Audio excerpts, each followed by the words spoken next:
Live हो गए लोग। Good afternoon everybody. सब लोगों को गुड आफ्टरनून। एवरीबॉडी बोल देते हैं तो सब समझता है सब। सर क्या बोल दिए? एवरी मने मतलब सबनी के। जय Hind sir. Sir PDF revise नहीं कर पा रहे हैं, डेली डेली ये पीडीएफ डाल दिए आज। ठीक है, पीडीएफ अपलोड हो गया। पीडीएफ अपलोड हो गया। क्लास के बाद जाके देखिए इकोनॉमिक्स का क्लास कब से स्टार्ट होगा। अभिषेक कुमार जी, जैसे क्लास स्टार्ट होगा, बाबू मेरे ध्यान से समझो। आगे हम देखिए, आज कोई भी क्लास स्टार्ट होगा ना, 2 मिनट हम आपको आपके डाउट्स को बताएंगे, फिर लास्ट में 2 मिनट डाउट्स को बता देंगे। तो शुरुआत वाले 2 मिनट में देखिए, कोई भी क्लास स्टार्ट होता है ना, तो आपको पता है फिलहाल में लगभग 3 लाख लड़कों के एडमिशन की व्यवस्था हो गई है। ठीक है, तो जब तक 2 लाख लड़के आप लोग में नहीं भर जाते हैं, तब तक हम यूट्यूब पर अनाउंस नहीं करेंगे। सबसे पहले आप ही लोग से अनाउंस करते हैं कि कैसे क्लास आने वाला है। ठीक है, अभी थोड़ा सा ना हमको हाँप जा रहे हैं, थोड़ा पता नहीं क्यों, लगता है हमको कोरोना होके चला गया इसलिए। आगे देखिए सर, पीडीएफ डाल दिए। हाँ, टेंशन नहीं लीजिए, आप डाल दिए। दरोगा के बैच, दरोगा स्पेशल बैच में एडमिशन लेना, अब नहीं होगा। बाबू उसको हम एडमिशन 11 रुपया दे के पछता रहे हैं। ऐसा ऐसा लुल्ल लड़का आ गया, ऐसा दिमाग खराब होता है। बाबू आप 9th एडिशन लीजिए या 10th एडिशन लीजिए, कोई दिक्कत नहीं होता है, कोई प्रॉब्लम नहीं होगा। आप 9th लीजिए या 10th लीजिए, नेक्स्ट बैच में हम अपना एटलस ला देंगे। ठीक है, इस बैच के लिए नहीं ला पाएंगे, छप रहा है। एक्चुअली छपने के लिए दिए थे ना, दिल्ली में एक आदमी को, उसको कोरोना हो गया, मेरे पैसे से उसने अपना इलाज करा लिया। कह रहे सर पैसे जो दिए थे हमने हम इलाज कराया। हम कहे चलो भैया कोई बात नहीं, अगली बार दे देना। सर आपका नाम क्या क्या करेंगे बाबू? नाम जो आपके मयंक जी, मेरा नाम ना हो, सुनिए ध्यान से, मेरा बस इतना नाम चाहिए कि जहां भी आप नौकरी कर रहे हो, आपसे मेरी पहचान बन सके। लोग पूछें कि यार ये खान सर का स्टूडेंट है, बस उस दिन मेरा खुशी होगा। हमको लगा कि नहीं, मेरा नाम आप लोग ने दे दिया। नाम जानना है तो हमें आपसे नाम चाहिए। एक पिता अपने बेटा से क्या उम्मीद रखता है कि जब हम बुढ़ापे में जाएं और कहीं हम जाएं तो मुझे मेरे बेटे के नाम से बैठने के लिए कुर्सी मिले। अरे उनके पिताजी हैं, बैठने दीजिए। जैसे आज मेरे पिताजी कहीं चले जाएंगे, आपके घर चले जाएंगे, कहेंगे मेरे पिताजी कि मैं खान सर का पिताजी, आप तुरंत कहेंगे अरे सर बैठिए बैठिए। तो हम भी यही चाहते हैं कि हमारा नाम ना आपके वजह से हो। एक माँ बाप और शिक्षक क्या चाहते हैं, आप आगे बढ़ें और आपसे हम आगे बढ़ें, समझे? सर इंग्लिश में भी पीडीएफ प्रोवाइड कर दीजिएगा, फालतू लोगों को ब्लॉक कर दीजिए। सही बोले भाई, इतना ज्ञान कहाँ से आता है भाई? पढ़िएगा, सबके पास ज्ञान आ जाएगा। कोई ज़्यादा ज्ञान नहीं है मेरे पास, ठीक है, आपके पास कम है। जैसे ये देखिए ना, ये लाइन बड़ी नहीं है, आपको ये लाइन लंबी लगती होगी, कब? अभी लंबी लगने लगी। तो आप समझिए ये खान सर है और ये आप हैं।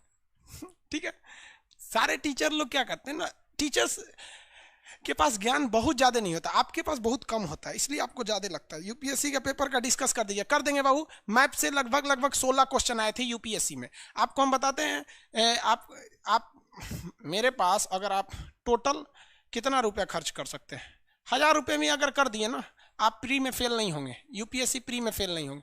क्योंकि 200 रुपया का आपने मैप पढ़ा है, 200 में पॉलिटी पढ़ लीजिए, ऐसे कर करके 5 गो सब्जेक्ट पढ़ लेंगे ना, पास हो जाएंगे। एनालिसिस कर देंगे।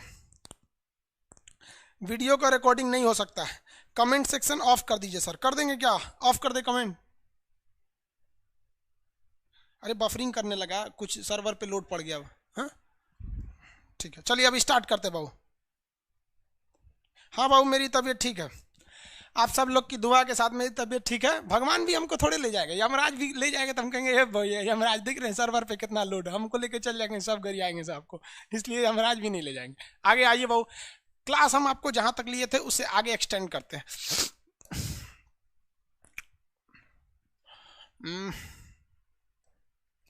अफगानिस्तान आपको समझा दिए थे।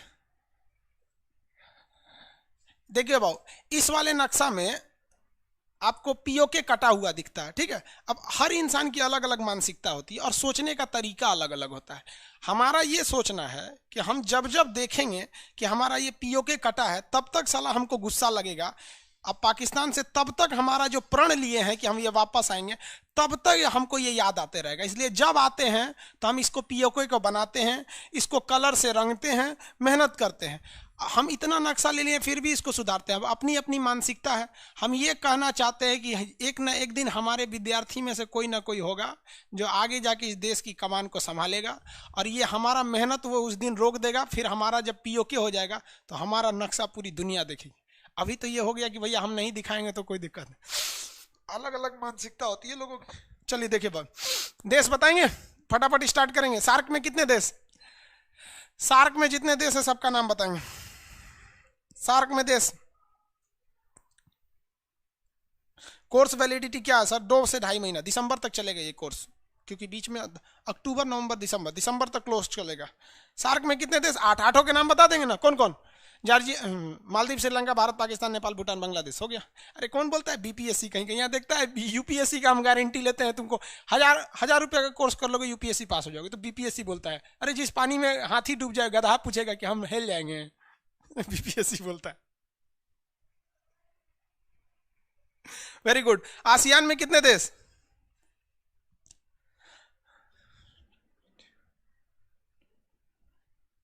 आसियान में कितने देश? वेरी गुड, 10 देश। कौन कौन? Myanmar, Thailand, Laos, Cambodia, Vietnam, Malaysia, Singapore, Brunei, Philippine, Timor.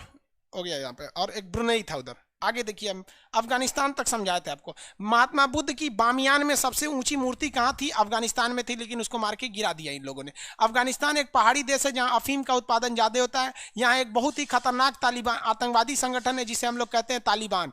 Taliban एक क्या है? आतंकवादी संगठन है। जो लोग कम थोड़ा सा पढ़े लिखे होते हैं, वो लोग थोड़ा सा बहक जाते हैं, शिक्षा के अभाव में बहक जाएंगे उन लोग को, इसलिए वो लोग भाग गए, उनको समझ में नहीं आता है। यहाँ पर आगे समझे, तो ये अफगानिस्तान समझा दिए थे। अफगानिस्तान के 3-4 शहर को याद रखेंगे। एक शहर का नाम है गजनी, जहाँ का रहने वाला था महमूद गजनवी। एक शहर का नाम है गौरी, जहाँ का रहने वाला था मोहम्मद गौरी। तो मोहम्मद गौरी और महमूद गजनवी। तो गजनवी भी कहाँ का था? अफगानिस्तान का। उसने सोमनाथ की मंदिर को लूट लिया। और मोहम्मद गौरी आया तो ससुरा यहाँ चलाया। अब इतिहास में आपको पढ़ाएंगे मोहम्मद गौरी के बारे में आगे। मोहम्मद गौरी आया तो उसका गुलाम जो था, मोहम्मद गौरी का एक गुलाम था जिसका नाम था कुतुबुद्दीन ऐबक। मोहम्मद गुलाम किसे बोला जाता है? जो साथ साथ घूमता है, बॉडीगार्ड। पान खाएगा तो थूकेगा तो एक कटोरा लेकर थूक दीजिए। तो मोहम्मद गौरी का गुलाम कौन था? कुतुबुद्दीन ऐबक। कुतुबुद्दीन ऐबक ने मोहम्मद गौरी के बेटिया को लाइन मार के फंसा लिया। अब लाइन मार के फंसा लिया इसको, अभी क्या करें यहाँ पर? तो बाद में बिया हो गया दोनों का, तो मोहम्मद गौरी अफगानिस्तान चला गया और अपने गुलाम यानी दामाद को भारत सौंप दिया जीतने के बाद। तो यहीं से आ गया गुलाम वंश, क्योंकि उसका गुलाम था। तो गुलाम वंश, खिलजी वंश, लोधी वंश, सैयद वंश, ये सब वंश आते गए, इतिहास में पढ़ाएंगे आपको। तो मोहम्मद गौरी कहाँ का था? गौर का। कहाँ का रहने वाला था? गौर। गौर जगह कहां पर है? अफगानिस्तान में है। महमूद गजनवी कहां का था? तो गजनवी का था। गजनवी कहां है? तो गजनवी भी, गजनी कहां है? तो गजनी भी है अफगानिस्तान में। बामियान कहां है? अफगानिस्तान में। बामियान क्यों प्रसिद्ध है? महात्मा बुद्ध की मूर्ति की वजह से। काबुल किसकी राजधानी है? तो अफगानिस्तान का। तो इतना तो पता चल गया ना अफगानिस्तान में। अफगानिस्तान भारत का दोस्त है या दुश्मन? दोस्त है। वहां के लोग हमारे दोस्त है। आप शायद नहीं पढ़े होंगे, हम लोग के साथ अफगानिस्तान के लड़के पढ़े थे जब हम लोग इलाहाबाद में पढ़ते थे। बहुत वो लोग दिल से रिस्पेक्ट करते हैं अफगानिस्तान को, क्योंकि अफगानिस्तान को हम लोगों ने बिजली घर दिया, सालमा बांध बनाया। अफगानिस्तान के लोगों को हमने संसद भवन दिया। हम लोगों ने मुंबई बंदरगाह से चाबहार तक अनाज भेजा, गेहूं, और फिर ट्रेन से पहुंचाए अफगानिस्तान में। अफगानिस्तान में रेलवे लाइन बिछा रहे हैं हम लोग। तो अफगानिस्तान के लोग दिल से पसंद करते हैं हम लोग को, और बहुत अच्छी बात है। लेकिन अब पाकिस्तान क्या है, यहाँ के आतंकवादियों को कहता है कि तुम भारत को मारो। जितना वो भारत के लोगों पर हमला करता है, तो वहां तो भारत के लोग हैं नहीं, भारत ने वहां पर इन्वेस्टमेंट किया है, तो वो गिराता है। उतने वहां के लोगों के लिए हमारे दिल में रिस्पेक्ट बढ़ जाता है, और वहां के लोग भी हमें रिस्पेक्ट करते हैं। आप कभी ये नहीं देखे होंगे कि पर्टिकुलर अफगानिस्तान से भारत के खिलाफ कोई एक्शन आया हो। जहां 370 के मामले में कश्मीर हमसे पाकिस्तान खटका रहता है, अफगानिस्तान हमारे साथ रहता है, यूएनओ में हमारे साथ रहता है। तो ये एक अच्छी नीति है, बहुत बेहतरीन है। और ये हमारी विदेश नीतियां सब पे सेम चलती है। देखिए, सरकार बदल जाती है वो अलग बात है, लेकिन विदेश नीतियां नहीं बदलती है। तो ये आप समझ रहे होंगे। गजनी, गौरी कहां पे है? गजनी और गौरी, ये इतिहास से याद रखिएगा। गजनी का रहने वाला था महमूद गजनवी, गौरी का रहने वाला था मोहम्मद गौरी। महात्मा बुद्ध की सबसे ऊंची मूर्ति अफगानिस्तान के बामियान में, काबुल यहाँ की राजधानी। अफगानिस्तान और पाकिस्तान को अलग करने वाली रेखा का नाम बताइए फटाफट। पॉलिटी के क्लास फर्स्ट में बताए थे, अफगानिस्तान पाकिस्तान को अलग करने वाली रेखा का नाम फटाफट।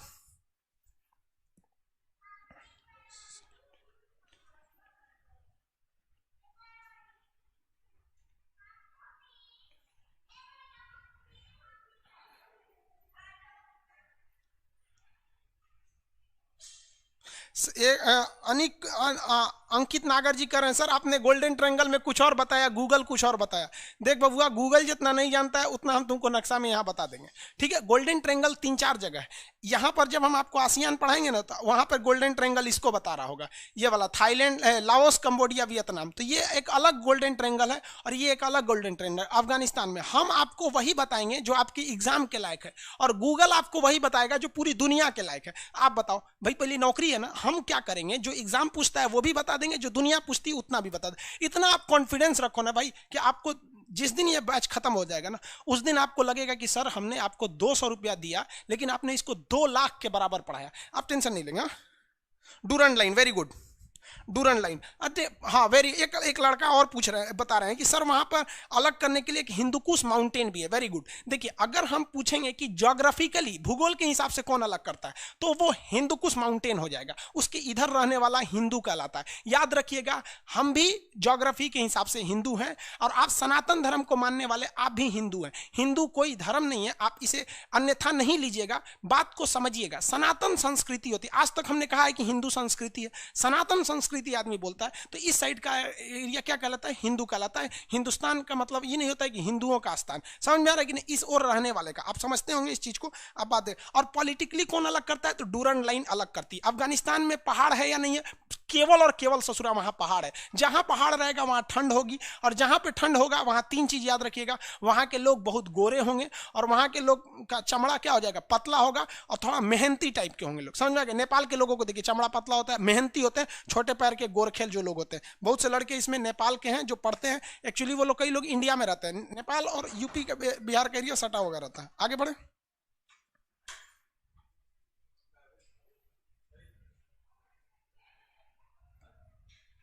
क्या हो गया, छोड़ दीजिए सर। बाहर का आवाज आ रहा है, ओह, एटलस नहीं मिल पा रहा है भाई, ये तो आपकी गलती है। बाहर की आवाज को बंद कर दीजिए।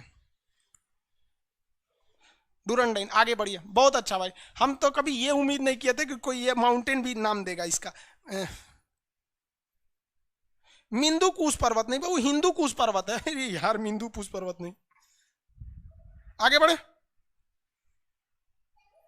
देखिए, जिन लोगों ने एटलस ले रखा है, बात समझिए, जिन लोगों ने एटलस खरीद रखा है उनको क्या काम है कि उनको फिजिकल मैप, 2-3 चीजें, अब हम ये आज हम इसको बता रहे हैं, कल हम आपको एटलस पे बताएंगे, इसलिए टेंशन नहीं। लेकिन जो लोग एटलस खरीद लिए हैं वो अफगानिस्तान के नक्शा में जाएंगे, जहां लिखा है वो क्या नाम है, काबुल, वहां हाइलाइटर चला देंगे काबुल, जहां बामियान लिखा है वहां बामियान। अब इतना छोटा देश है, इसी में आपको ढूंढना है कहां क्या है, और जो हाइलाइटर चला देंगे उसी पे, सुग्गा कलर का हाइलाइटर लीजिएगा।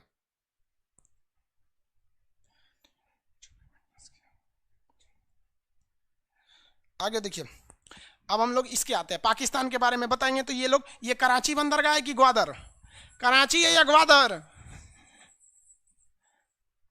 Gwadar, very good. अब यहां देखो, ये है देश श्रीलंका। श्रीलंका में एलटीटी समस्या, जाफना राज्य में ऊपरी भाग जाफना है, जहां पॉइंट पेड्रो है, जाफना और मेन श्रीलंका के बीच में एलिफेंटा नामक दर्रा है। ये बताओ भैया, ये क्या है, मालदीप है। कौन सा जगह है, मालदीप, मालदीप है ये। कहाँ गया,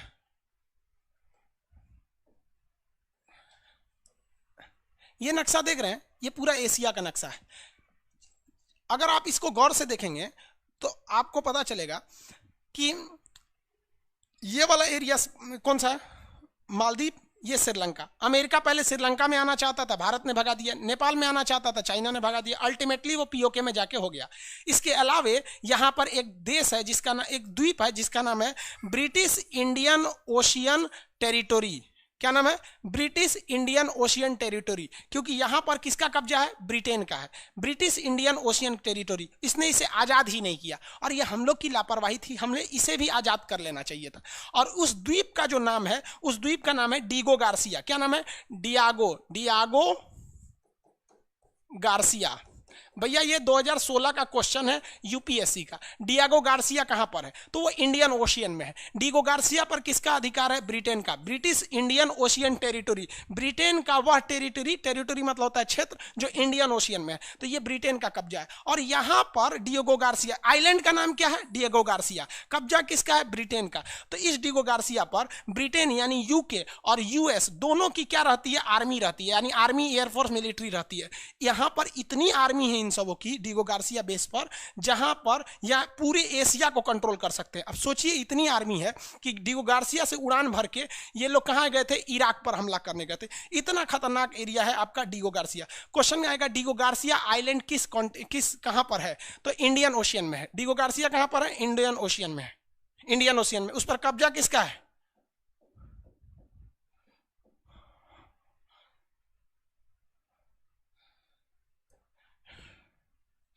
डिएगो गार्सिया पर कब्जा किसका है?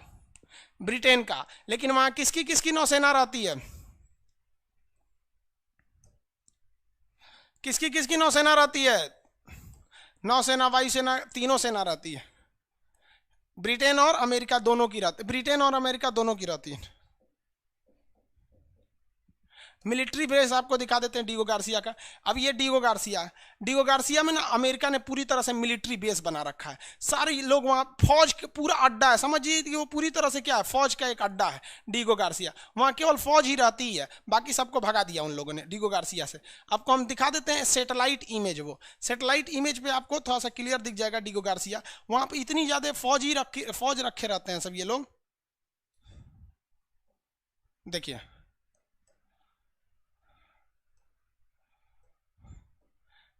ये आपको डिएगो गार्सिया आइलैंड दिख रहा है। यहाँ पर आपको पूरा क्लियर नहीं दिखेगा क्योंकि सैटेलाइट इमेज कितना अच्छा से निकालेगा। लेकिन यहाँ पे आपको दो एयरपोर्ट दिख रहे होंगे सर। ये एयरपोर्ट के किस लिए हैं भाई? तो सवारी ढोने के लिए नहीं है। ये एयरपोर्ट है एक्चुअली वहाँ पर आर्मी बेस के लिए, वहाँ पे जो आर्मी पर्सन है सब उनके लिए। ये यहाँ पर आपको जहाज दिखाई देंगे, ये देखिए ये सब लाइन से जहाजें रखी गई हैं। ये रेडी टू फाइट खड़ी रहती हैं और इतना ज़्यादा इनके पास क्षमता है कि नेवी, एयरफोर्स सब रहती हैं। और ये दो रनवे हैं, यहाँ से सीधे उड़ान भर सकती हैं और पूरी एशिया में तबाही ला सकती हैं। ये हमारी थोड़ी सी लापरवाही थी, क्योंकि जब हम 1947 में ये देश आज़ाद करा सकते थे तो इसको क्यों नहीं आज़ाद करा सकते? जब हम लक्षद्वीप ले सकते थे, जब अंडमान निकोबार ले सकते तो ये क्यों नहीं ले सकते थे? क्योंकि उस वक्त हमारे यहाँ इतनी सोच, दूरदर्शिता नहीं थी। अगर हम ये ले लेते तो आज के वक्त में बताइए बाबू, आप अपना दिमाग से सोचिए जरा कि अंडमान हमारा हो गया, लक्षद्वीप हमारा हो गया, अगर ये हमारा हो जाता डिएगो गार्सिया तो दक्षिणी यहाँ पर मतलब सॉरी हिंद महासागर में केवल हमारा ही बोलबाला रहता। और अगर रियलिटी में देखेंगे ना तो श्रीलंका हमसे घिर जाता। अभी श्रीलंका हमारे नीचे, अभी क्या हो जाता? घिर जाता। और अगर श्रीलंका ज्यादा चाइना के फेवर में पटर पटर बोलता ना, एक मिसाइल इधर से, एक मिसाइल इधर से, एक मिसाइल ऊपर से, एक इधर से, श्रीलंका था, है नहीं था। कौन श्रीलंका का एडमिशन नहीं ना लिया है? वो तो विदेश वाला लिया ही नहीं, भड़क जाएगा, नगरियाने लगेगा हमको। तो डिएगो गार्सिया समझ में आ गया? Diego Garcia. लेकिन एक बार क्या हुआ, यूपीएससी ने पूछा कि डिएगो गार्सिया, अगली बार यूपीएससी ने वहीं से क्वेश्चन पूछ लिया कि चागोस आर्किपियागो क्या है। तो देखो भैया यहां पर तीन आइलैंड है। कितने आइलैंड है? 3। एक का नाम है चागोस, एक का नाम है आर्किपियागो, एक का नाम है डिएगो गार्सिया। और ये तीनों यूपीएससी में पूछा हुआ है। सबसे ज्यादा आर्किपियागो और डिएगो गार्सिया पूछा है। 4 बार बोलिएगा ना तो याद हो जाएगा। हालांकि आप पीडीएफ आज क्लास के बाद देखिएगा तो आपको पीडीएफ मिल जाएगा। तो आर्किपियागो और डिएगो गार्सिया क्या चीज है? आर्किपियागो, डिएगो गार्सिया क्या चीज है?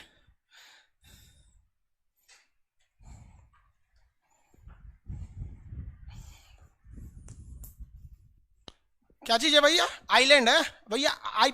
आर्किपियागो आइलैंड है, चागोस आइलैंड है, डिएगो गार्सिया आइलैंड है। इन तीनों आइलैंड में से सेना का अड्डा किस आइलैंड पर है? तो डिएगो गार्सिया पर है। डिएगो गार्सिया पर एक्चुअली अधिकार किसका है? तो ब्रिटेन का है। लेकिन दोनों मिलकर रहते हैं। ब्रिटेन अपने चचा को बुला लिया है अमेरिका को कि हम दोनों मिलकर रहेंगे, ये हमेशा मिलकर रहते हैं। अब एक बार क्या हुआ कि हमको याद कंफर्म नहीं है, 2017 या 18 में क्वेश्चन पूछा था कि डीगो गार्सिया द्वीप जो हिंद महासागर में है, इस पर ब्रिटेन और अमेरिका दोनों की संयुक्त सेनाएं रहती है। यह द्वीप पर वास्तव में किसका अधिकार था? तो इस पर वास्तव में अधिकार जो था वो एक देश है जिसका नाम है मॉरिशस। किसका अधिकार था? मॉरिशस का अधिकार था। अब ये मॉरिशस कहां पर है इसको दिखा देते हैं। मॉरिशस का याद रखिएगा, आपसे यूपीएससी टफ नहीं पूछता है, वो यही कहता है कि आपको नॉलेज कंप्लीट होना चाहिए, वो टफ नहीं पूछता है। कहां है भैया? यहां देखिए, यहां एक कंट्री है जिसका नाम है मॉरिशस। ये एक कंट्री है मॉरिशस, और ये है हमारा इंडिया, और ये है आपका डीगो गार्सिया। तो मॉरिशस कहता है कि भैया ये मेरा है, और रियल में ये मॉरिशस का ही था, मॉरिशस का था। और मॉरिशस का भारत से इतना अच्छा संबंध है कि मॉरिशस ने हमें यहाँ अपना एक सेना का अड्डा बनाने के लिए जमीन दे रखा है। तो कंप्लीट याद रखेंगे डीगो गार्सिया के बारे में। मेरे बारे में खटाखट आंसर बताते चलिए। डीगो गार्सिया पर एक्चुअल अधिकार किसका था? डीगो गार्सिया पर एक्चुअल अधिकार किसका था? वेरी गुड, मॉरिशस का था, मॉरिशस का था। वर्तमान में डीगो गार्सिया पर किसका अधिकार है? वर्तमान में डीगो गार्सिया पर किसका अधिकार है? ब्रिटेन, यूके लिख सकते हैं, बस ब्रिटेन को यूके भी लिख सकते हैं। यूके। कितने देशों की सेना रहती है? कितने देशों की सेना रहती है? ब्रिटेन और यूएसए, यूके और यूएसए दोनों की, यूके और यूएसए की। कितने लोग बता सकते हैं यहां तीनों द्वीप का नाम बता सकते हैं? तीनों जो आपसे क्वेश्चन पूछता है, तीनों एक ही पास है सर, तीनों का नाम कितने लोग बता सकते हैं? देखते कितने लोग बता सकते हैं। हालांकि आपको तो पीडीएफ में दिया ही हुआ है। वेरी गुड, 2 देशों की सेना रहती है।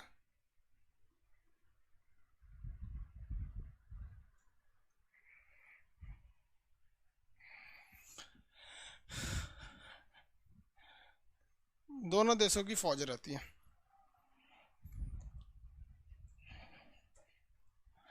तीनों का नाम, हाँ वेरी गुड, चागोस, आर्किपियागो और डीगो गार्सिया।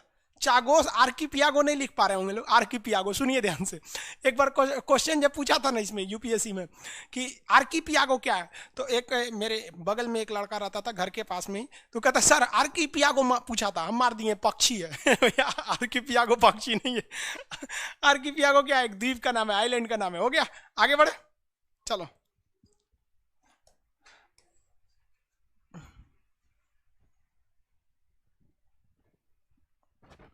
चल जाएगा बैटरी। अब आते हैं हम लोग नेपाल पर। कहाँ आते हैं? नेपाल। अभी केपी शर्मा ओली साहब थोड़ा भड़के हुए हैं नेपाल को लेकर। अगर आप नेपाल को देखिएगा तो नेपाल एक लैंडलॉक कंट्री है। लैंडलॉक उसे कहते हैं जो चारों ओर से जमीन से घिरी रहती है। अब आप देखिए ना, 3 ओर से तो ये इंडिया से ही घिरा हुआ है, और एक ओर से किससे घिरा हुआ है? ये एक ओर से घिरा हुआ है चाइना से। तो नेपाल जो है वो एक ओर से चाइना से घिरा है और 3 ओर से इंडिया से घिरा हुआ है।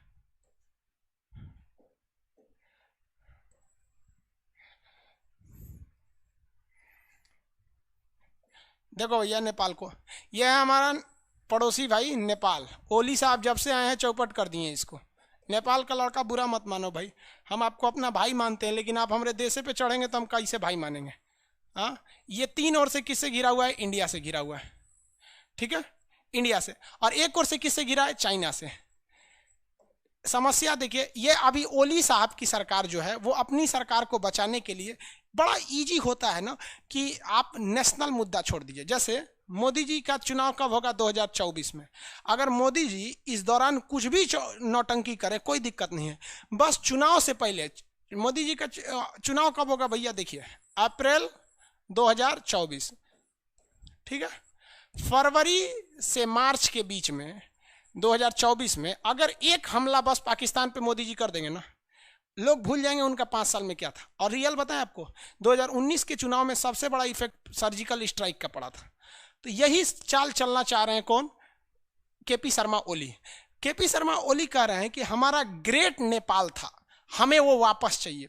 अरे ओली साहब एक बात बताएं, अगर जिस दिन भारत कहने लगा ना हम ग्रेट इंडिया थे, तो म्यांमार ग्रेट इंडिया में था, 1935 में अलग हुआ था। और ये अपना सिगौली की संधि दिखाते हैं 1816-17 का ले आके। भैया हम तो 1935 का दिखाएंगे तो ग्रेट इंडिया यहाँ था, हम 1971 का दिखा देंगे ना तो बांग्लादेश हमारा था, हम 1947 का दिखा देंगे ना 1947 का तो पाकिस्तान हमारा था, हम 18वीं सदी का दिखा देंगे ना तो अफगानिस्तान हमारा था।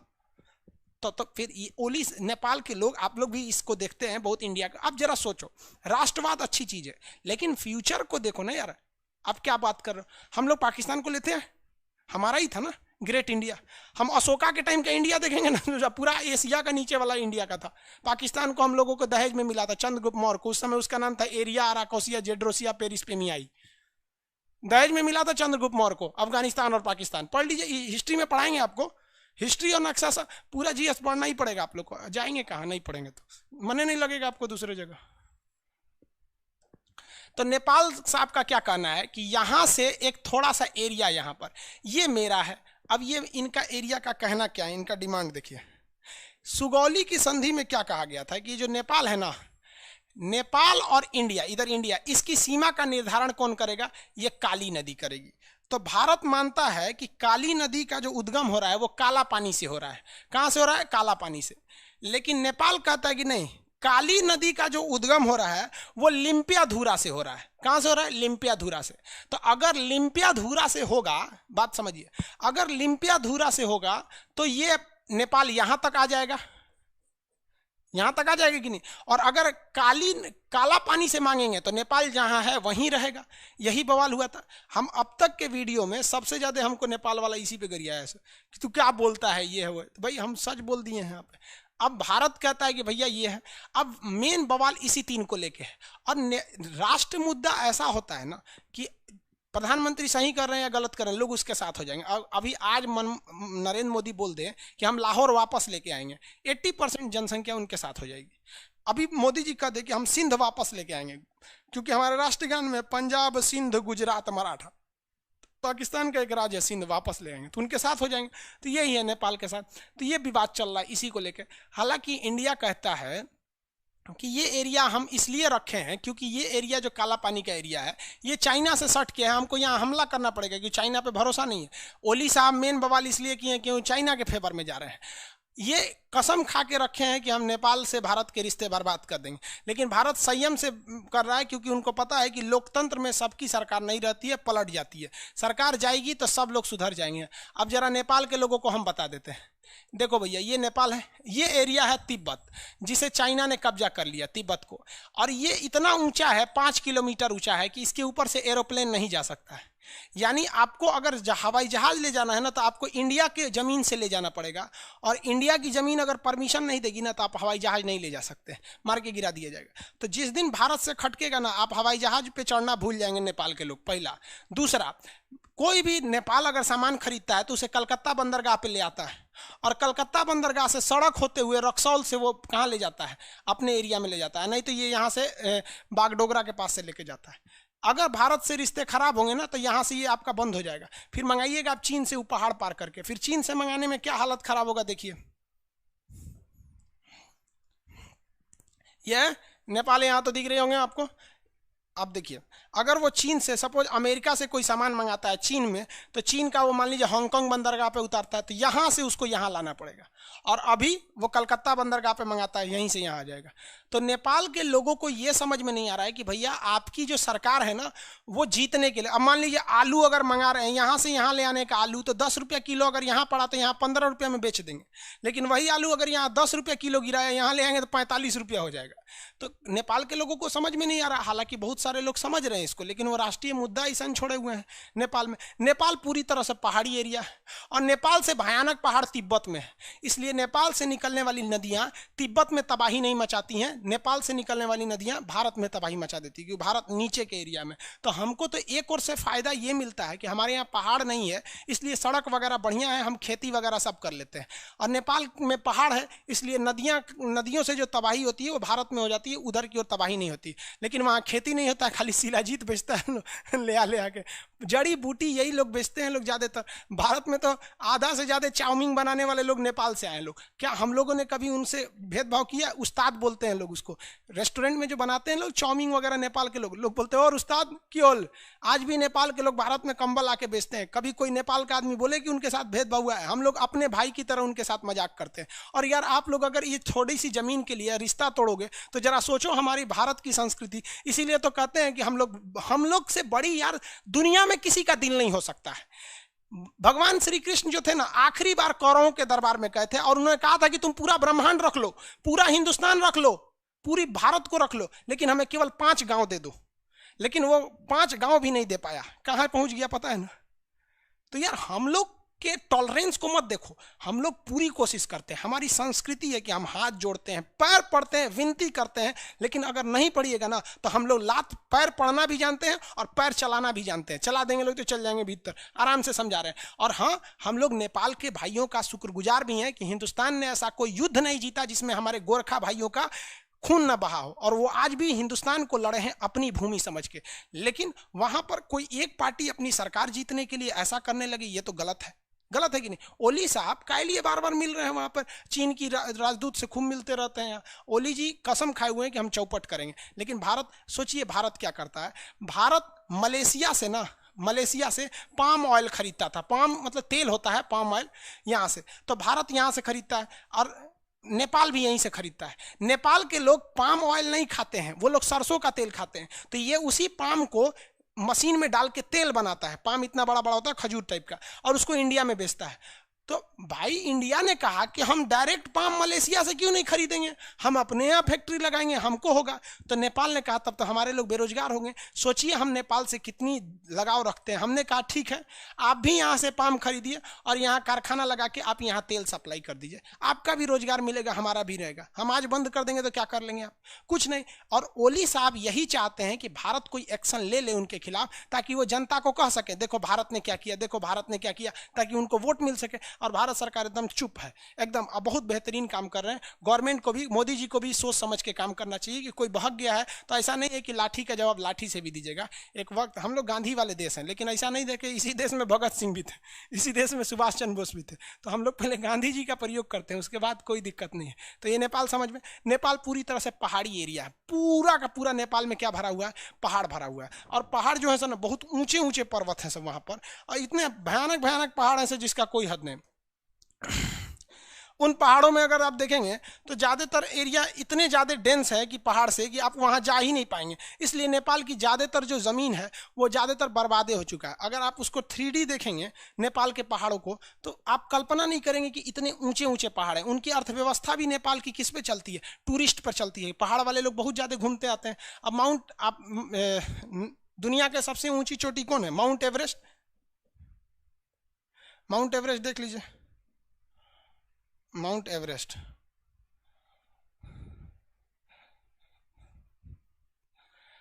अब यहाँ है माउंट एवरेस्ट। कहाँ गया जी? इस्लामाबाद, जम्मू ले, वहीं ले जा रहा है कि कहीं और ले जा रहा है? ये सब का सब एरिया पहाड़ है। माउंट एवरेस्ट पे ही ले जा रहा है ना? हाँ ठीक है। अब आप पहाड़ देखेंगे इसको, ये है नेपाल आपका। अब देखिए इसमें केवल और केवल ना आपको ऐसे ही पहाड़ी मिलेगा केवल। तो यहाँ कहाँ खेती कीजिएगा? थोड़ा मोड़ा कहीं खेती होता है, टूरिस्ट होता है। अब नेपाल को समझ में नहीं रहा, ये पहाड़ भरा हुआ है, पूरा नेपाल यही है, पूरा का पूरा पहाड़ भरा हुआ। नीचे से थोड़े मोड़े सड़क जाते हैं, आप देख रहे हैं। ये कहाँ पे आपको पूरा नेपाल ऐसे ही मिलेगा, आपको पहाड़े पहाड़ मिलबे करेगा। ये देखिए कहीं भी कुछ भी आपको देखेंगे तो ये सब का पहाड़ है। क्या खेती करेंगे यहाँ पे? हम लोग के पास तो गेहूं चावल, नेपाल के लोगों से पूछिए कहाँ से जाता है? इंडिया से। तेल सरसों सब कहाँ से जाता है? इंडिया से जाता है। अब उनको समझे में नहीं आ रहा है।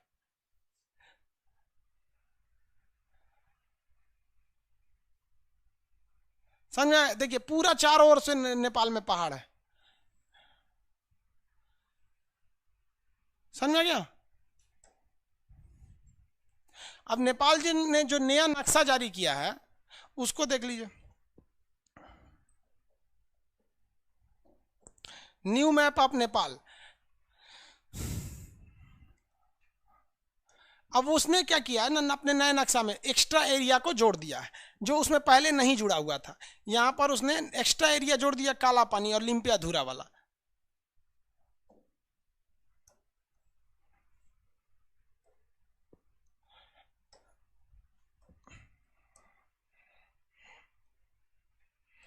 ये नेपाली भाषा में भी लिखा हुआ है। ये आप अगर देखेंगे नेपाल का पुराना नक्शा तो ये एरिया नहीं था। मेन इसी के लिए बवाल हुआ है। अब आप बताओ भैया, हम लोग ने पाकिस्तान बांग्लादेश सब अलग हो गए सब। अब आपको आज याद आ रही है सुगौली की संधि, तो अब हम क्या कर सकते हैं यहाँ पर? ये तो वैसे भी आप लड़ के तो लेंगे नहीं, क्योंकि हमारा आपसे रिश्ता खराब होगा, फिर आपको दिक्कत आएगा। ये एरिया नेपाल का देखेंगे ना तो नीचे का थोड़ा सा एरिया समतल मैदान है, बाकी पूरी तरह से पहाड़ है। नेपाल में दो सबसे महत्वपूर्ण पहाड़ हैं। एक है आपका माउंट एवरेस्ट। माउंट एवरेस्ट जो है वो यहाँ इस एरिया में, यहाँ पर है माउंट एवरेस्ट। नेपाल का सबसे महत्वपूर्ण पहाड़ माउंट एवरेस्ट और मैकालू। माउंट एवरेस्ट और मैकालू नेपाल की सबसे महत्वपूर्ण चोटियां हैं सब। ये जब हम हिमालय पढ़ाएंगे तब आपको बताएंगे कि इन चोटियों का पश्चिम से पूरब क्रम क्या है और पूरब से पश्चिम है, क्योंकि ये एक कई बार क्वेश्चन में पूछा है। 4 ठो पहाड़ की चोटियां दे देंगे, कहेगा पश्चिम से पूरब और पूरब से पश्चिम। नेपाल जड़ी बूटियों के लिए प्रसिद्ध है। नेपाल में 2 शहर सबसे महत्वपूर्ण है, 3 शहर याद रखिएगा नेपाल का। काठमांडू उसकी क्या है, राजधानी है। नेपाल की राजधानी काठमांडू। इसका 2 है, एक विराटनगर, एक आपका सीता जी जहाँ हुई थी जनकपुर। तो जनकपुर में सीता जी हुई थी। और 2 औद्योगिक शहर, एक आपका हो गया काठमांडू और दूसरा हो गया विराटनगर। विराटनगर कहाँ पे है, नेपाल में है। नेपाल के पास जिनका नक्शा होगा नेपाल का, उनके पास देखिए, आप लोग जो एटलस खरीद लिए हैं देखिए फटाफट, नीचे में होगा विराटनगर, यहाँ होगा काठमांडू। नेपाल की राजधानी काठमांडू। बता सकते हैं काठमांडू में कौन सा मंदिर है? फटाफट बताइए, क्वेश्चन पूछा हुआ है। काठमांडू में विश्व प्रसिद्ध मंदिर कौन सा है?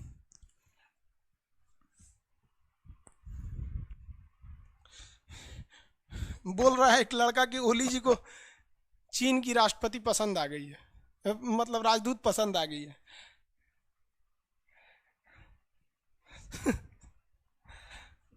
मंदिर का नाम बता सकते हैं? Pashupati, very good.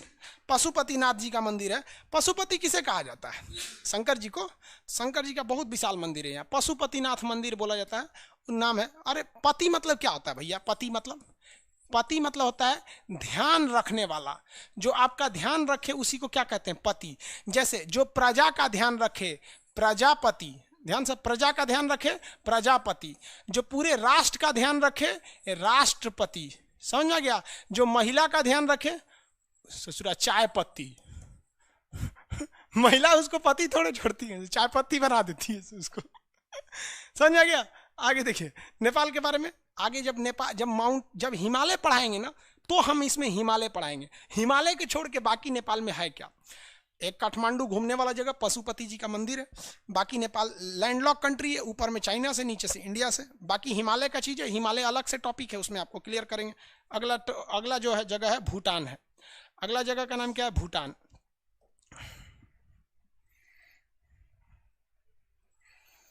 देखिए भैया, ये जगह है भूटान। यहां पर एक जगह है साकटेंग।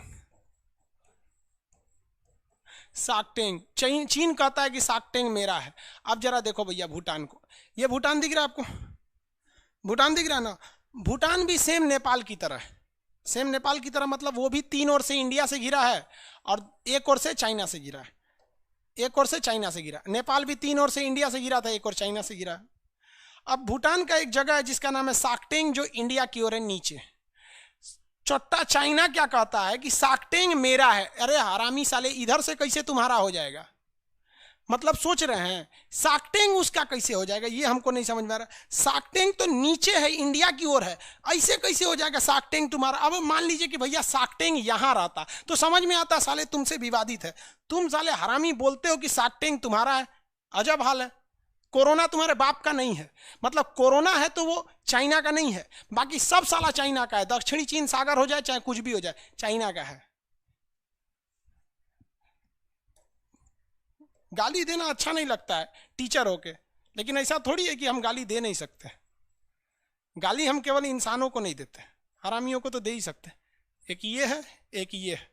अब नाम क्या ले हम आपको? समझदार हैं आप लोग।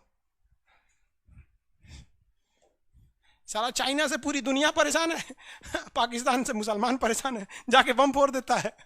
गाली मुसलमान सुन लेते हैं सब। मुसलमानों को लगता है उनका मसीहा है। अरे भैया तुम्हारा मसीहा है तो चले जाओ वहीं पे, फिर काहे चिल्ला रहे थे एनआरसी खराब है। अजब हाल है। ये वाला एरिया ये साकटेंग है। बताओ भाई साहब किस हिसाब से तुम हरामी कहता है कि साकटेंग मेरा है। अब भूटान जो है, अब इसकी हिस्ट्री समझिए। यहां एक कंट्री था जिसका नाम था तिब्बत। 1959 में चाइना ने तिब्बत को कब्जा कर लिया, इस तिब्बत को कब्जा कर लिया और यहाँ के लोगों को इतना मार मारा, एक आदमी को इधर भेज दिया, एक को इधर भेज दिया, एक को इधर भेज दिया। तिब्बत के लोगों पर इतना ना चाइना अत्याचार किया कि तिब्बत में तिब्बत के आदमी को छोड़ा ही नहीं। एगो को यहाँ भेज दिया, एगो को गोभी मरुस्थल में भेज दिया, एक को यहाँ भेज दिया, एगो को मुआ दिया। अब बाकी जो चाइना के मूल निवासी थे जिन्हें हान चाइनीज कहा जाता है, उन लोगों को यहाँ ले आके भर दिया, हान चाइनीज को भर दिया। तो तिब्बत का बहुत बुरा हाल हो गया, जमीन भी कब्जा कर लिया, वहां के लोगों को इधर उधर भगा भी दिया। तो इससे डर गया भैया भूटान। भूटान कहा कि भैया अब हमरो कब्जा कर लेगा। तो भारत से कहा कि हम आप में मिल जाएं। तो भारत ने कहा मिल जाओ, कोई दिक्कत नहीं है। तो भूटान ने कहा कि भैया हम तो आप में मिल जाएंगे, लेकिन ऐसा तो नहीं कीजिएगा आप कि हमारा एगो लड़का को उठा के यहाँ से राजस्थान भेज दीजिए, एगो को केरला भेज दीजिए, एगो को अंडमान भेज दीजिए, एगो को तिहाड़ जेल में भेज दीजिए। ऐसा तो नहीं कीजिएगा जैसे वो किया था। तो उसने कहा, भारत ने कितना बेहतरीन कहा, एक काम करो 2 साल पहले 1 साल तुम रह के देखो, 2 साल हमारे साथ रह के देखो, एग्रीमेंट कर लेते हैं कि हम 2 साल एक जैसे रहेंगे, सह राज्य की तरह, जैसे एक ही है। अच्छा लगेगा तो मिल जाना, नहीं रहेगा तुम्हें। 2 साल के लिए टाइम दिया गया। 1974 से कहा गया 1976 तक आप रहे। बेचारा सिक्किम को इतना अच्छा यहाँ पर साथ रह के देखा गया। तो इसने कहा ठीक है, लेकिन सिक्किम भी, यहाँ एक और देश है सिक्किम को भी सेम मौका दिया गया, लेकिन सिक्किम भारत में मिल गया। भूटान ने कहा कि हम भी भारत में रहेंगे आपके साथ, लेकिन एक शर्त है कि हमारे यहाँ मुख्यमंत्री नहीं राजा रहेगा। तो भारत ने कहा ये हमारे यहाँ से पॉसिबल नहीं है। तो वहाँ के राजा ने समझौता किया कि हमारी सेना की जिम्मेदारी भारत उठाएगा, विदेश मंत्रालय की जिम्मेदारी भारत उठाएगा, सारी चीज़ें भूटान भारत से देख के करेगा और भारत भूटान की रक्षा करेगा। तो आज भी भूटान की रक्षा कौन करता है? भारत। भूटान के पास किसकी सेना खड़ी है? भारत की। और भूटान की ज़मीन को 2017 में चीन हड़पना चाहता था, जिसका नाम था डोकालाम। वो हमारी ज़मीन ही नहीं थी, डोकालाम यहाँ ऊपर में था, ये जगह को इसे हड़पना चाहता था। भारत ने बढ़िया से बजा दिया, कहा कि हम नहीं हड़पने देंगे। तो आज बताइए भूटान की रक्षा की जिम्मेदारी किसकी है? भारत की। अब आप कहेंगे कि भारत काहे लिए वो एडवांस वाला काम किया? तो 2 रीजन है। अगर इस भूटान पर चाइना का कब्जा हो जाता तो हमारी बॉर्डर के और करीब आ जाता है। हम लोग अगर भूटान के पास हैं तो भूटान पूरी तरह पहाड़ी देश है, इतना पहाड़ है कि यहाँ बादल जाता है तो बिना टकराए जाता ही नहीं है, इसीलिए लैंड ऑफ थंडर बोल्ट, तड़ित झंझावात, भ्राम भ्राम वाला देश कहते हैं। बादल जाएगा तो लड़बे करेगा। तो इस ऊंचाई पे अगर चाइना आ जाता तो हम लोग तो मरा जाते लोग। तो हम लोग इसकी रक्षा के बहाने, हम रक्षा थोड़ी कर रहे हैं इसकी, मेन उद्देश्य देखेंगे तो चाइना को काउंटर कर रहे हैं। इतना ऊंचा का एरिया कि धूर थार के रख देंगे तुमको यहाँ पर। तो भूटान की रक्षा की जिम्मेदारी कौन है? भारत है। भूटान में एक पहाड़ है जिसका नाम है काला पर्वत, ब्लैक माउंटेन। क्या नाम है? काला पर्वत या ब्लैक माउंटेन। थंडर बोल्ट यानी तड़ित झंझावात का देश किसे कहा जाता है? भूटान को। तड़ित झंझावात का देश किसे कहा जाएगा? Bhutan. Land of thunder bolt Bhutan को कहा जाता है।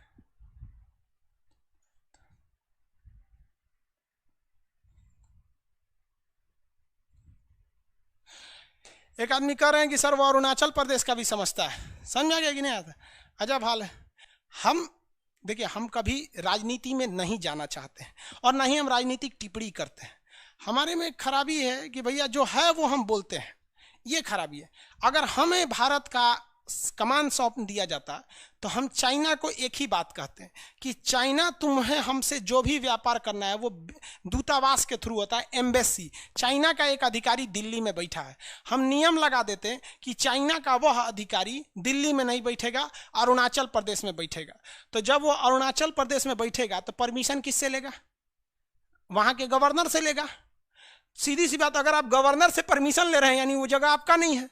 तो नियम बना दो कि भैया हम आपकी जो एम्बेसी रखे हैं, दूतावास, ये जो दूतावास जो एम्बेसी है ये हम दिल्ली में रखेंगे ही नहीं। आपको खोलना है दूतावास तो आप अरुणाचल प्रदेश में खोलिए, यहाँ नहीं खोल सकते हैं। अब बताइए, अगर ये खोला यहाँ पर तो एम्बेसी कभी भी आप अपने जगह में थोड़ी खोल। अब आप कहेंगे कि भारत का दूतावास छत्तीसगढ़ में, अरे भारत का दूतावास विदेश में रहता है, तो आपका दूतावास यहाँ है, इसका मतलब आप कानूनी परमिशन दे रहे हैं कि वो जमीन आपकी नहीं है। और दूतावास खोलने से पहले वहां के राज्यपाल से परमिशन लीजिएगा, राष्ट्रपति से लीजिएगा, तो भी नहीं है। और अगर आप गुस्सिया के कहेंगे नहीं हम दूतावास वापस ले जा रहे हैं, तो ले जाओ साले, तुम्हारे व्यापार हमको वैसे ही ऑलरेडी व्यापार से घाटा लग रहा था, हम तो खुद बहाना खोज रहे थे, तुम साले चले जाओ। तो कहते हैं देहात में रोए के रहनी तले आँखिए खुदा गिल। और अच्छा है, एक तीर से दो निशाना। डायरेक्ट हम थोड़ी कहेंगे कि व्यापार बंद करेंगे, व्यापार होता है राजदूतों की मदद से। राजदूत यहाँ खोलिए, सब काम खत्म हो जाएगा। हमको बड़ा अफसोस होता है कि जिस धरती का चाणक्य था, आज उसी धरती के लोग चाणक्य नीतियां भूल गए हैं। समझ में आ गया कि नहीं आ गया? किसी को कोई दिक्कत नहीं? अरुणाचल प्रदेश उनका है। अरे हमारे यहाँ प्रधानमंत्री लोग ना एज पे बनते हैं, थोड़ा यंग एज का बन जाता ना आप लोग की उम्र का, तड़ाम भड़ाम वाला, कब का मैटर सॉल्व हो गया रहता। आगे देखें, किसी को कोई दिक्कत नहीं है?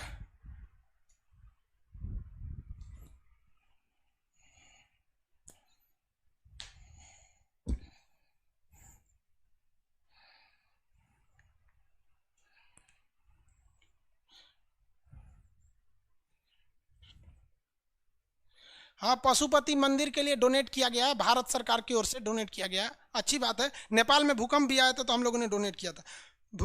भूटान जाने पे पासपोर्ट नहीं लगता। हाँ भैया, हम उनकी रक्षा करते हैं तो हमसे पासपोर्ट लेंगे, सब कुछ। भूटान के बारे में दो तीन चीज याद रखिएगा। सबसे पहला याद रखेंगे भूटान के बारे में कि इसे क्या कहा जाता है, लैंड ऑफ थंडर बोल्ट।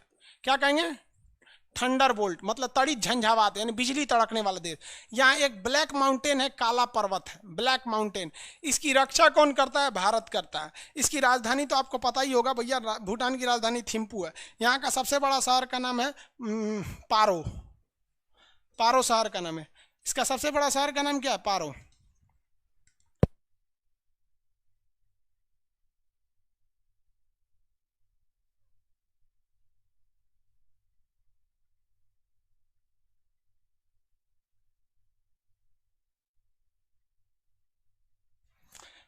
देखिए ये पारो है। अब यहां पर भारत सरकार ने एक चीज देखा, भूटान जो है ना पूरी तरह से पहाड़ का एरिया है। ये भूटान पूरी तरह कैसा है? पहाड़ है।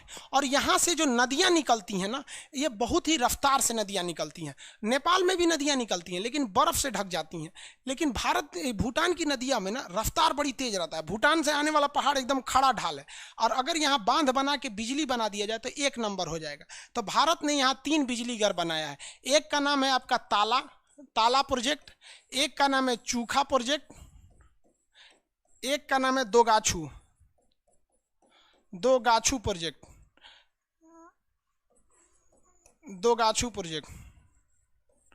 तीन प्रोजेक्ट हैं यहाँ पर। बिजली घर भारत ने बनाया, पैसा अपना लगाया, डिजाइन खुद बनाया। बिजली जो बन जाती है वो सारी की सारी बिजली भूटान को दे दी जाती है। लेकिन भूटान जो है वो डेवलप कंट्री नहीं है, इसलिए बिजली का ज़्यादा यूज नहीं कर पाता है। जो बिजली बचती है ना, देखिए हमारे हिंदुस्तान की संस्कृति, हम उस बिजली को खरीदते हैं।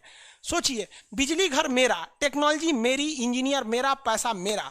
जितनी बिजली चाहिए तुम फ्री में ले जाओ, और जो बच जाए वो हमको बेच दो। अगर ये काम नेपाल के लोग पूछो क्या ऐसा चाइना तुमको करके दे सकता है? साला तुमको वैश्या बना देगा, नेपाल को ले लेगा तो वहां पर, यहाँ पर। तो ये हो गया। अब यूपीएससी में क्वेश्चन पूछा था कि ताला परियोजना कहाँ है, तो लड़का मार दिया अलीगढ़। अरे भैया, अलीगढ़ में ताला उद्योग है, ताला इंडस्ट्री, और ये ताला प्रोजेक्ट है। ताला project is a hydro electric power plant made by India in Bhutan. तो भूटान में ताला परियोजना है। समझ में आ गया कि नहीं आ गया? दूसरा चूखा और एक दोगाछू, ताला चूखा दोगाछू, ये वाला यहाँ पे। पहाड़ का नाम क्या है? Black mountain. यहाँ बौद्ध धर्म की अधिकता है। बौद्ध धर्म की क्या है? अधिकता है। किसी को कोई दिक्कत नहीं यहाँ तक में? तो भूटान तक समझ में आ गया आप लोग को। भूटान की राजधानी थिम्पू। ताला परियोजना कहाँ है? चूखा कहाँ है? दोगाछू कहाँ है? हो गया।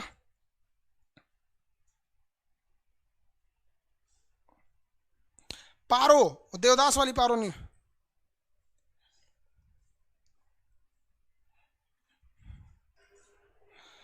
विवेक कुमार जी, मेरा प्रणाम स्वीकार करें। भाई हम सबका प्रणाम स्वीकार करें।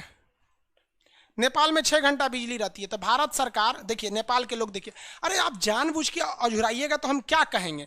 भारत सरकार ने बोला, मनमोहन सिंह से लेकर मोदी जी से ने बोला, मोदी जी को आए हुए भी अभी 2006 से ये हैं, 14 से ये हैं, और उससे पहले मनमोहन सिंह थे।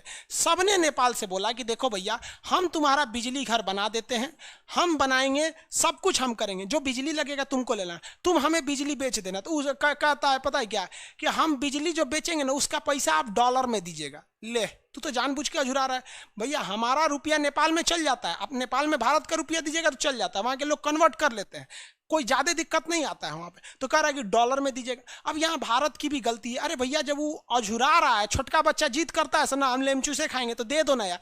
अरे पैसा आपको डॉलर ही देना है। मान के चलिए आप वो नेपाल को बिजली आप खरीद रहे हैं, तो बिजली वो हुआ 72 रुपया, 72 रुपया हुआ, कोई दिक्कत नहीं यार, $1 दे दो, बतिया तो बराबर है। लेकिन यहाँ भारत भी तो नहीं गलती करता है, जीत पे अड़ल है। अब यही जीत का फायदा उठा देंगे कौन, केपी शर्मा ओली, वो उठा के चाइना को दे देंगे। चाइना क्या करेगा, यहाँ बांध बना लेगा, बांध बनाने के बाद युद्ध की स्थिति में ससुरा बांध का सारा फाटक खोल देगा, बिहार में बाढ़ आ जाएगा। तो कहीं ना कहीं हम लोग भी गलती करते हैं। नेपाल में 6 घंटे बिजली रहती है क्योंकि बांध नहीं है, ना उसके पास पैसा है ना टेक्नोलॉजी है। चाइना के पास पैसा टेक्नोलॉजी सब है, और चाइना उसको डॉलर में दे भी देगा।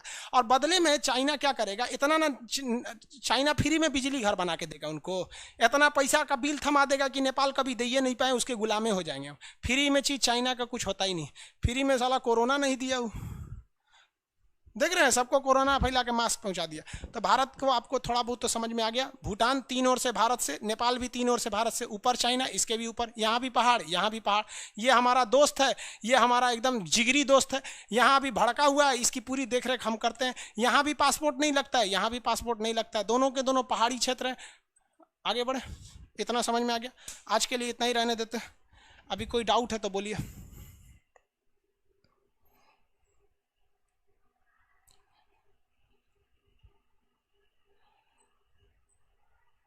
भाई आप कोई भी एटलस लीजिए, बार बार हम बोल रहे हैं हमको एटलस चाहिए, कुछ भी ले लीजिए आप।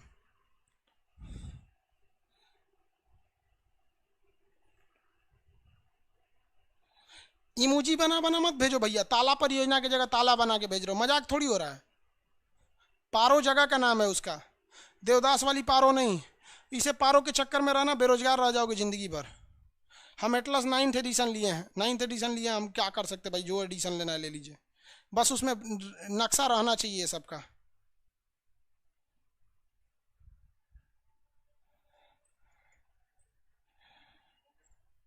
हो गया बाबू, आपका पीडीएफ डाल दिए, आप ले लेंगे वहां से। आप डाउनलोड करेंगे जब पीडीएफ ना, तो गैलरी में नहीं जाएगा, ये आपके डॉक्यूमेंट्स में जाएगा या फिर आपके डाउनलोड्स में जाएगा। तो फाइल मैनेजर में जाके खोजिएगा, वहां मिलेगा। लैपटॉप से नहीं चलता है, लैपटॉप से मिसयूज ज़्यादा होता है, इसलिए लैपटॉप में नहीं चलता है। बांग्लादेश के बारे में आगे कल समझाएंगे। ज्योग्राफी का नोट्स, अरे ज्योग्राफी पढ़ाए कहाँ की जो तो नोट्स दे देंगे। यूपीएससी 2021 के लिए क्या करें, चुपचाप पढ़ लीजिए बउआ, यूपीएससी को गोली मारिए यहाँ से। आपको जो पढ़ा रहे हैं आप वही पढ़िए। आपका मन आप यूपीएससी में जाइएगा, बीपीएससी में जाइएगा, पीसीएस में जाइएगा, हमको मतलब नहीं, हम पढ़ा देंगे आपको, 0 से हीरो तक, दिक्कत नहीं होगा। आर्मेनिया में युद्ध होने वाला है, यूट्यूब पे बता देंगे युद्ध होने वाला है जो।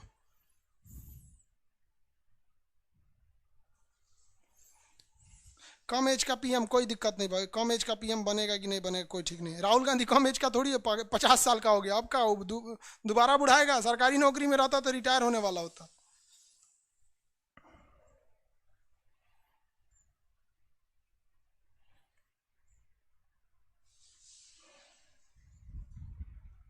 एक ही चीज को कितनी बार कर रहे हैं जी। लगभग हर देश में एक लोग होते हैं जहाँ देशभक्त होते हैं, हर जगह के लोग देशभक्त होते हैं, खाली इंडिया के थोड़े होते हैं। दुनिया में सबसे ज्यादा देशभक्ति जानते हैं कहाँ होता है, भूटान, सॉरी जापान में। जापान का व्यक्ति जब रिटायर होता है ना, तो पेंशन नहीं लेता है, अपना सारा पेंशन किसको दे देता है, सरकार को। और यहाँ के लोग सरकारी नौकरी केवल इसलिए पसंद करते हैं कि सरकार हमको पेंशन देगी। और वहाँ के नेता भी ईमानदार रहते हैं। तबीयत खराब था वहाँ के प्रधानमंत्री के, क्या नाम था उनका, शिंजो आबे, तो उन्होंने कहा कि हमसे देश की सेवा नहीं हो पा रही है, हम प्रधानमंत्री का पद छोड़ रहे हैं। और यहाँ लाल कृष्ण आडवाणी नरेंद्र मोदी से लड़ गए थे कि प्रधानमंत्री हम बनेंगे, 82 साल की उम्र में हम प्रधानमंत्री बनेंगे। देख लो देश भारत में आप।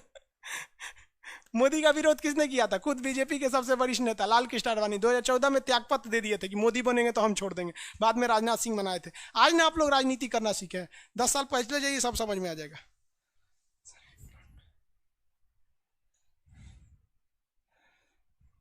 सर पासपोर्ट किस देश में, बिना पासपोर्ट किस देश में जा सकते हैं?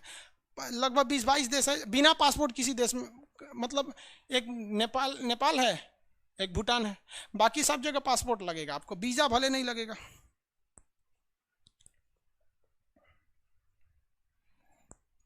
एटलस जो भी ले लीजिए। आप डाउट पूछना है तो पूछिए, उल्टा सीधा कमेंट नहीं करिए। हो गया ना? बस करते हैं, वो सारे सर्वर को ऑफ कर दीजिए। चलिए आप अगला क्लास कल करेंगे। हाँ, कल हम आपको एटलस भी बता